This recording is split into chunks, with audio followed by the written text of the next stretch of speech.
All right, if you're an investor or you're thinking about getting into real estate investing, depreciation is a golden nugget that I want you to fully understand so you can limit your tax liability. I'm going to go over that in the video. Please hit the subscribe button if you find value in these videos. It helps me share the message with other people.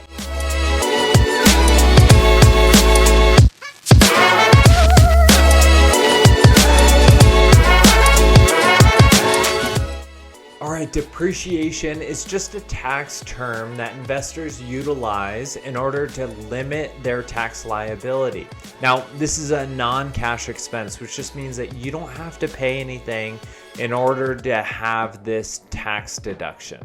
Now, to calculate the depreciation amount, first you're going to come up with your cost basis. So the cost basis relates to the purchase price along with any closing costs or any other expenses that were related to closing on the property. Once you have that cost basis number, what you do is you divide that number by 27.5 years for residential real estate, or if you're in a commercial setting, that is 39 years. So you can either depreciate it 27.5 years for residential rental properties, or if you're in commercial, it's 39.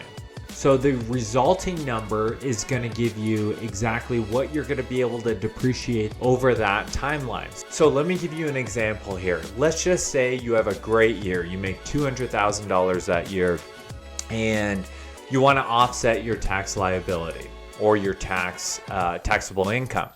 So you buy a house for $400,000 as a rental. Let's just say you're all in for that $400,000. You're going to divide that $400,000 by 27.5 years. So that's going to give you about $14,500 a year for that 27.5 years. So you can see if you do this time and time again, you can continue to depreciate these assets that are purchasing. Now, here's the benefit. Not only can you depreciate it, but you're also going to be making money on rental income and you're going to be making money on appreciation as well. So it's kind of a win-win-win scenario. Now, one caveat that the IRS does stipulate is that you cannot depreciate the land assessed value.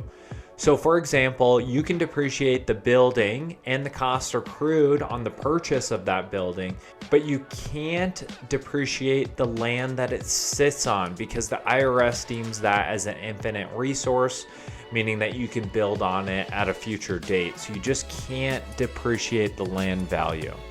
Now, I hope that provides some clarification, but it's also incredibly important to talk to your CPA for them to guide you on what would work best. Sometimes you can depreciate at a faster rate, but do keep in mind if you sell, you can't just reap the tax benefits all in 1 year and then not have to pay any of that back. So just be sure to contact your licensed professional and they can help you out from there.